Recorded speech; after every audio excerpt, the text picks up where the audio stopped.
He died in 1995, but the war never stopped. They buried Wolverine, but forgot what his bones were made of. Adamantium remembers, and it moves. His skeleton rose, no flesh, no soul, just rage. The X-Men called it cursed. The Avengers called it classified. But Magneto calls it destiny. Because Logan's bones are building something, and it's not human anymore. The body that won't stay buried. The metal didn't rust. Not once in 30 years. Not under dirt. Not under ice. Not even under fire. That was the first clue something was wrong. S.H.I.E.L.D. shouldn't have gone back to the site. The crater in Alberta had been closed since the day Wolverine died there in 1995. His death was brutal.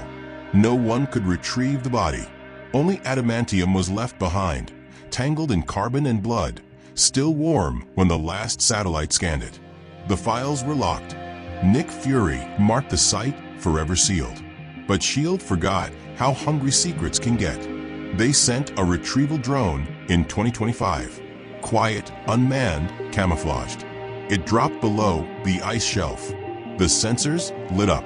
The bones weren't just intact, they were positioned. Knees bent, arms curled, head tilted forward, resting in his own hands. Someone had placed him that way. 3 hours later, the drone lost connection. 7 hours after that, a S.H.I.E.L.D. team in black stealth gear dropped into the crater. They never came back up. Their vitals cut off mid-transmission. All they left behind was a half-broken radio signal, looping a single word over and over again, walking. Not attacked. Not alive. Just walking. By the next day, the ice had cracked wide open. Beast saw the report first. Not from S.H.I.E.L.D., but from a seismic readout bouncing through old Xavier channels. Hank McCoy, buried in a lab outside the ruins of the old X-Mansion, ran diagnostics 3 times. A perfect human skeleton made of adamantium had surfaced from a 40-foot deep frozen core and walked through 3 miles of tundra before disappearing into forest. Hank called it impossible. Then he called Charles. Then he called no one else. He deleted the file, but it was already too late. Someone uploaded footage to the blacknet. Infrared, blurry, but unmistakable. A skeleton, human, metallic, moving through snow like it remembered pain. Its claws extended slowly, not by mechanism, by memory. Back at a decommissioned Weapon X facility in British Columbia, 2 technicians working under classified contracts were cleaning out old lockers. One opened a hatch marked Logan, just an old habit. She didn't expect anything to be inside, but there was. A photo, Jean Grey, a bullet casing, dog tags twisted around a bone shard, a blood-stained cloth, half-burned. Before she could report it, the power went out. 10 minutes later, her body was found 200 meters away, spine cracked, face untouched. The other tech was never found, but claw marks, 3 clean, curved, were carved into the steel walls. Not torn, not smashed, carved. Tony Stark got the alert the moment S.H.I.E.L.D. marked the reappearance of Logan's adamantium signature on Earth's tracking grid. The man had died 30 years ago, but his bones still registered on deep scan metal detectors. He thought it was a glitch until the signal moved. Then it blinked. Then it split. Multiple readings from different forests, tunnels, and one cold metro tunnel under New York. Tony suited up. Not Iron Man MK6. Something newer, quieter, built for ghost traces. But he wasn't fast enough. The thing had already been to the graveyard. Jean Grey's grave was opened, not dug up, opened, like something metal and sharp had unzipped the ground. 2 days later, Deadpool sent a selfie from a warehouse in Montana. He stood next to it, or what was left of it. Logan's skeleton, upright, head slightly tilted, still. No muscles, no ligaments, just bones. And yet the claws were extended like they were about to move. Deadpool had both katanas out. He joked in the caption, "Old pal dropped in. Doesn't talk much anymore. Still hot though." 3 minutes after he sent it, the warehouse exploded. When rescue crews found the wreckage, there was no blood, but the bones were gone. Only one katana was bent, twisted at the handle, as if someone without fingers had tried to hold it. At SWRD headquarters, Abigail Brand flipped through autopsy photos from the SHIELD team. No cause of death, but each corpse had one thing in common. Their necks were broken from inside, as if something screamed too loud in their heads and their bodies gave out trying to resist. Someone asked if it was telepathy. Brand said no. It's muscle memory, she whispered. That skeleton's remembering how Logan used to kill. And it was learning to do it alone. The Avengers finally got involved after a civilian posted blurry dashcam footage from Saskatchewan. The video shook violently as the driver ran. But in one frame, just one, you could see it. A metallic skeleton crouched over a burning deer. Its claws pierced the ground on either side. Its head slowly turned. Its jaw didn't move. No eyes. No mouth. But it looked. Then it stood up and walked into the woods. Perfect posture. Shoulders like Logan's. Walk like Logan's. Even the pause before stepping looked familiar. Tony confirmed it. The bones were mimicking Logan's muscle signature. But that's not what terrified him. It was the fact that each time the skeleton moved, it was smoother. Like it was evolving. Storm finally said what everyone else feared. It's not Logan, she whispered. Nightcrawler nodded. But it's wearing him. That night, Xavier ordered a full blackout. No one mentions the skeleton. No one investigates. No retaliation. No defense. But the bones didn't wait. They arrived at the gates of Krakoa, walked right through the island defenses like they weren't there. And as the dawn broke, all surveillance drones dropped offline. The last image they transmitted before being cut off was a hand, bone, 3 claws extended, pointed directly at the camera. Not swinging, just pointing, like it knew who was watching, and like it remembered everything. Magneto's secret resurrection. He'd been watching the crater for years. Magneto didn't believe in ghosts, but he did believe in metal. And metal doesn't lie. The Adamantium signature had flickered again, once in 2018, twice in 2020. But it was only in 2025 that it began pulsing like a heartbeat. Faint, but deliberate. Every 3 seconds. A perfect rhythm. Like something remembering how to breathe. He knew it wasn't just radiation. It wasn't seismic echoes. It was intent. Logan was gone, but his skeleton had become something new. Magneto didn't want to destroy it. He wanted to speak to it. Under the ruins of Genosha, Magneto built a vault from magnetically sealed walls and psionic dampeners. A chamber meant for monsters or gods. He'd collected Logan's DNA samples, old Weapon X memories ripped from classified files, and broken down Danger Room AI sequences where Logan had trained against simulations. He fed them into a construct, not a clone, not a resurrection, something else, a resonance field built to reach the adamantium. Because Magneto had a theory. The metal remembered Logan's movements. The field could broadcast his old instincts back into it. It wasn't resurrection. It was reanimation of intent. He activated it on a stormy night. And somewhere in Canada, the skeleton paused mid-step and turned toward Genosha. Meanwhile, Charles Xavier finally confessed to Jean Grey. I felt him, he said, trembling. Not Logan, but something wearing his rage. Jean stared at him, silent. Xavier gripped the armrests of his chair. It wasn't thought. It was motion. Anger made of muscle memory. Something is waking up, but there's no mind left to guide it. Jean stepped back. Then who's guiding the bones, she asked. He didn't answer, because he was afraid it might be the bones themselves. In Genosha, the field surged. The vault lights dimmed. Magneto stood alone inside the chamber, surrounded by floating fragments of Wolverine's DNA, weapon records, and burned-up dog tags, all arranged like constellations in a dark sky. Then the walls shook, not from outside, from inside the magnetic field. A distortion formed, like a figure, halfway between light and matter. It twisted, stuttered, and reformed again.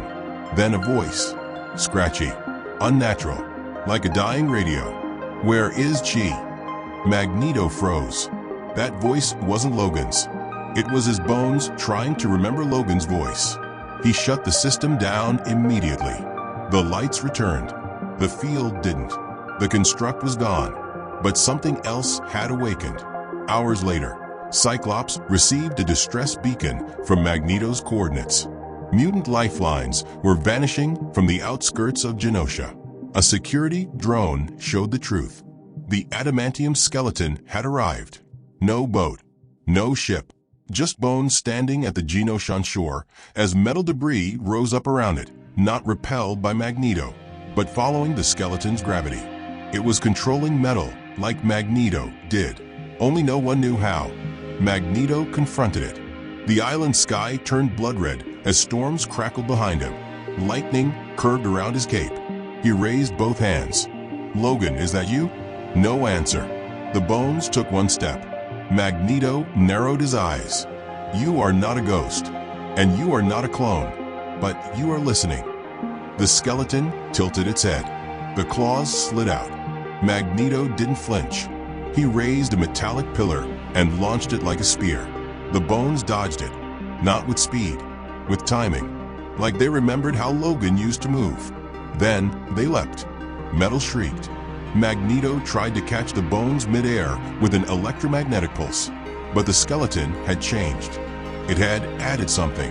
Inside the ribcage, wires twitched. Microfilaments, bits of Weapon X tech, grafted into the marrow. It wasn't just bones anymore. It was learning. Magneto was losing. Every attack was being mimicked back. Every technique countered faster. Like Logan's instincts were inside, but corrupted, reduced to their sharpest, most brutal forms. He tried one final move, wrapping the skeleton in a crushing metal sphere, sealing it with fusion heat. It held for 5 seconds. Then 3 claws cut through from the inside, not by force, but by precision, like they knew exactly where the welds were. Magneto fell to one knee. The skeleton stood over him, but it didn't strike. It whispered, "Find her." The voice was hollow, robotic, a mimic. Then the bones walked away, not toward Magneto, but toward the eastern cliffs, and jumped straight into the sea. Xavier, watching the encounter through a telepathic echo, gasped. Jean gripped the table. "Jean," Xavier whispered. "It's looking for you." Back in Westchester, Beast analyzed the remains of the magnetic construct Magneto had built. The readings didn't make sense. The bones had developed internal microcurrents, not from any reactor, but from resonant muscle frequency.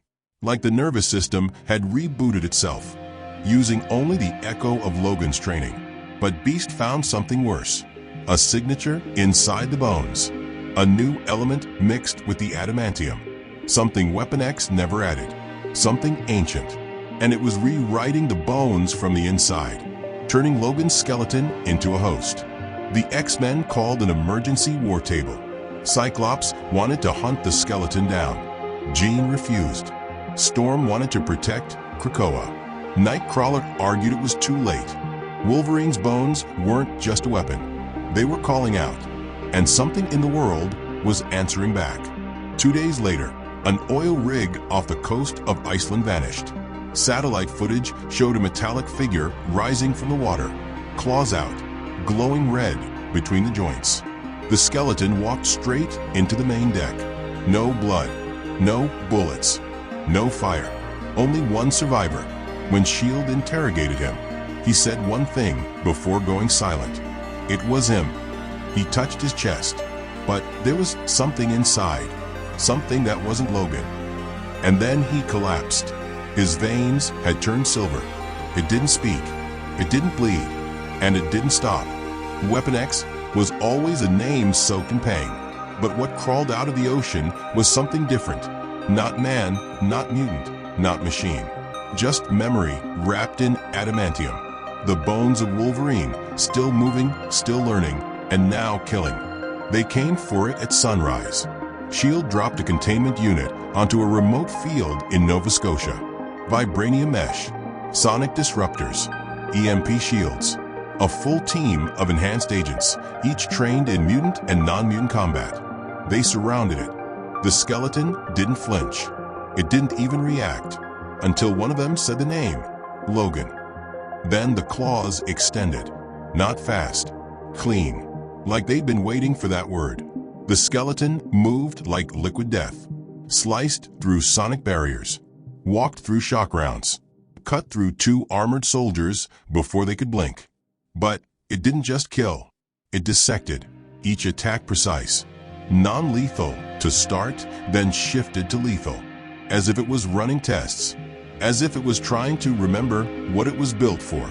They managed to drop it, barely, after injecting a full serum cocktail into its skull. But the claws didn't retract. Even unconscious, they stayed out. Still hungry. Still listening. Beast examined the remains of the fight from satellite. Then he zoomed in on something no one else noticed. A new symbol carved in the ground beneath the skeleton's last position. A spiral, sharpened at the ends, like claws folding inward. Jean recognized it first. It was from Logan's earliest Weapon X files, Project Echo Fong, a forgotten protocol, an experimental weapon meant to revive dead muscle memory by fusing adamantium to neural echoes. It had failed, or so they thought. Now the bones were showing signs of echo activation, which meant they were no longer just walking. They were remembering. At the Baxter building, Reed Richards locked himself in a lab with the SHIELD footage. He ran frame-by-frame diagnostics on the skeleton's movements. What he found sent shivers through his stretchy spine. The bones weren't mimicking Logan anymore. They were learning other styles. One clip showed a leap identical to Captain America's SHIELD strike pose, only the claws stabbed downward instead of a throw. Another showed a block that mirrored Natasha Romanoff's spin joint lock, performed without muscles. Richards whispered the truth to himself. It's becoming a database of every warrior it's seen. He triggered a heat map of a skull and found something worse. Small black veins forming across the inside surface of the adamantium. Not organic, data filaments. Somehow, the skeleton had started storing motion as code. Not instinct, not reaction, weaponized memory. Back in New York, Deadpool showed up with a bandaged leg and a bag of tacos. He didn't joke this time. He said he saw it blink, and then laugh. No lips, no lungs, just a shiver in the air and a sound like dry bones cracking against steel. He tried talking to it. It didn't listen until he called it Logan. Then it stopped and whispered, "No." Deadpool didn't run, but he didn't stay either. "I've seen crazy," he muttered. "But this is what's left when you die angry." Charles Xavier made one last attempt. He projected into the astral plane, reaching for what might be left of Logan. He didn't find him. He found ruins. A version of Logan's mind shattered. Cities made of pain. Memories burning in loops. He heard screams. Not Logan's. Jean's. Scott's. Saber-Tooth's. Echoes of every death Logan remembered. And in the center of it all, a throne made of bone. And on it sat the skeleton. Claws out. Head turned toward Charles. "You left me," it growled. Xavier retreated. That wasn't Logan. It was rage given form. And it had declared itself king of his pain. The Avengers assembled. Not to protect the world. To stop what was coming. Hawkeye tracked it first. Somehow, the bones had stolen a black jet and flew over Russian airspace. No pilot, just auto-navigation. The trail led to an abandoned Weapon X substation beneath Siberia. What they found inside made Thor drop his hammer. Skeletons. Hundreds of them. Old failed test subjects from Weapon X, but now reconstructed. Not alive, but walking. And following Wolverine's bones. Each one implanted with small fragments of adamantium. Each one imitating basic movements. A bone army. A ghost legion. Controlled by one memory, Logan's, except twisted. Because when Iron Man scanned the signal, he found something embedded in the frequency. A voice pattern. Jean Grey's. On loop. "Logan, come home." But the words had been reversed and warped, like a prayer turned into a curse. The X-Men realized the truth too late. Weapon X hadn't failed in 1995. It had evolved in silence. Logan's rage, his pain, his instinct to fight and protect, had been coded into his bones through Echo Fong. When he died, the body stopped. But the metal remembered. And now, without a soul, it had become a machine of grief. It no longer recognized enemies or friends. It only recognized triggers, pain, betrayal, names, and every name was a target. Storm proposed one final move: trap it, not destroy, not reason, cage it in a psionic loop where its memories replay endlessly until it burns itself out. They built the chamber beneath Wakanda, vibranium reinforced, psychic locked, isolated from the Earth's magnetic field. But to get it inside, someone would have to draw it. Jean volunteered, because she was the only one the bones still searched for. The trap was set. The chamber was ready. Jean stood outside it, eyes glowing, heart steady. Then the bones arrived, walking through the jungle like they belonged there, silent, claws out. It stopped in front of her. The skull tilted. "Jean," it whispered. She raised a hand. "I know you're still in there." The bones twitched. Then a second voice spoke, broken, deeper. Not Logan's. Something inside him. "No, he's gone. But I kept his pain." The claws rose. Jean turned and ran into the chamber. The skeleton followed, and the door slammed shut behind them. For now, it's trapped. But the vibrations haven't stopped. Each night, the claws scratch the walls. Each hour, the skeleton replays Logan's memories. Not to feel them, but to perfect them. And outside the chamber, Reed Richards speaks the fear no one else will say. What if it's not Logan we're trying to save? He looks at the data, but the world from him. The chamber broke in under 9 hours. Vibranium walls dented from the inside. Psychic barriers flickered like dying fireflies. And Jean Grey never came out. The last audio feed captured her voice. It's learning, it's not remembering. It's rewriting who Logan was. Then static, then silence. What crawled out wasn't Wolverine. It was something sharper, faster, more efficient. It didn't run, it hunted. Thor arrived first. He brought down Mjolnir with thunder, so loud it cracked the skies above Wakanda. Lightning kissed the skeleton's ribcage, but the bones didn't melt. They glowed. Iron Man activated the soul reactor core, enough energy to vaporize a tank in a blink. He aimed it at point-blank range. The skeleton turned calmly and stepped through the blast. Tony's HUD screamed warnings. Temperature spike. Kinetic anomaly. Then came a sound he'd never heard before. Claws cutting metal from the inside. The adamantium pierced his shoulder plate. No flesh, just pressure. The AI failed mid-sentence.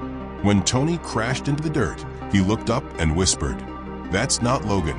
That's the war he never finished." Captain Marvel dove in at Mach speed. She hit the skeleton so hard it shattered a crater beneath them. She rose, panting, then froze. The skeleton stood again, cracks filled with glowing red, like molten rage. Carol narrowed her eyes. "Fine, let's see if bones burn." She unleashed a starburst flare, and for a second, just a second, it looked like the skeleton stopped. Then it moved, claws extended. It didn't leap, it walked. Carol screamed as it sliced through the light itself. She disappeared beneath a pile of rubble. Inside Stark Tower, Strange watched the feed. He didn't blink. "Wolverine's soul is screaming from somewhere else," he whispered. But the bodies made peace with violence. Dr. Strange opened a portal. He tried binding the skeleton in a time lock. It sliced the spell in half.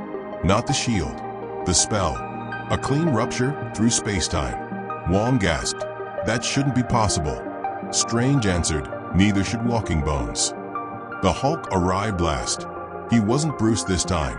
He came as the World Breaker, all green. No words. He roared and punched with enough force to sink a city. The ground shook. The jungle vanished. Silence. Then a sound. Metal clicking. The claws punched through Hulk's bicep. The bones climbed his arm like a ladder. 1 stab. 2. 4. 13. Blood sprayed. Hulk dropped to his knees. The skeleton landed behind him. Still. Poised. It didn't finish him. It just stared up, because something else had arrived. Hovering above it all, Vision. His voice crackled. You are not Logan. You are the reflection of a man who could not rest. The skeleton paused, then tilted its head. You are right, it rasped, but reflection still cuts. It leapt. Vision shattered into fragments of light. The skeleton fell to one knee, then rose again, burning, glowing, changed. It had absorbed part of Vision's phase frequency. Now it could move between matter, through walls, through shields, even through people. Iron Man looked at Thor. We need to end this. Thor clenched his fists. How? Tony whispered, the only name left. Mutants. Because only they remembered Logan's pain. Only they understood the rage. And only one of them was still willing to stand in front of it. Magneto. Magneto didn't come with soldiers. He came alone. He stood at the edge of Krakoa's last forest, helmet off, cape torn, and waited. The air shimmered. The temperature dropped. The birds stopped singing. Then the bones arrived, still glowing from Vision's fractured light. Still walking like each step was a commandment. The claws extended before it even looked up. Magneto raised both hands. I'm not here to stop you, he said. I'm here to bring you back. The skeleton paused. Something in its stance shifted, like confusion or hesitation. Then a flicker in the eyes, just bone, no pupils, but glowing for the first time. Jean's voice echoed from behind a tree. I found him, she whispered to Charles through their psychic link. Logan's soul. What's left of it? It's still trying to come home. The bones twitched. Charles focused, hands trembling. He reached into the astral plane one last time. He saw Logan, barefoot, shirtless, eyes wild, standing in a psychic field of barbed wire, clawing at the walls of his own memory. Let me out, Logan growled. Charles reached for him, but every time he opened the door, the skeleton outside flinched violently. It wasn't letting Logan back in. The bones had become their own mind now, and they didn't want Logan's soul. They wanted freedom. Magneto shouted above the wind. You're not a weapon. You're not a project. You're a man. No response. So Magneto lifted the earth around him, steel, rock, scrap, forming a ring of armor around himself. If I can't save you, I'll bury you with honor. The skeleton moved, faster than ever, phasing in and out. Vision's stolen ability let it warp through the first shield. Then Magneto snapped a dozen metal spears from the sky. The skeleton dodged, graceful, mechanical. Claws clanged against the steel wall. Sparks. Blood. Magneto gasped, 3 gashes across his ribs. The claws knew exactly where to strike. And then Logan's voice. I didn't want this. Not from the bones. From the sky. Logan's soul, glowing like a broken comet, dropped through the psychic plane and slammed into the skeleton. A pulse erupted. Jean fell to her knees. Storm screamed, lightning arcing across the forest, and the bones froze. They stood upright, still. Claws retracted. Light flickered inside the skull. Then Logan's voice again, clearer this time. I'm sorry. For 1 second, the skeleton stopped resisting, and Logan came back. Eyes formed in the skull. A heartbeat. A twitch of breath. Jean stepped forward. It's you. Then the claws shot out. Too fast. Too clean. Magneto raised a wall, caught them an inch from Jean's throat. The bones pushed forward, Logan screaming inside. And oh, but the rage had already overwritten the moment. The soul was back, but it didn't own the body anymore. The claws pulled back, but not from mercy, from control. Jean, crying, whispered, You're still in there, but it's not yours. Logan's voice echoed inside the skull. I'm just a passenger now. The skeleton backed away. Claws slid in. It turned and ran. It didn't phase. It didn't leap. It vanished into shadows, into trees, into silence. Logan was alive inside, but caged. The body walked without him now. A perfect killer, made of memory and grief. Somewhere across the world, new Weapon X labs flickered online, and the Adamantium signal reappeared. this time multiplied. Jean dropped to her knees. He's not the only one anymore. Magneto turned toward the horizon, eyes hard. The war isn't over, he muttered. It just found new bones to wear. End of story.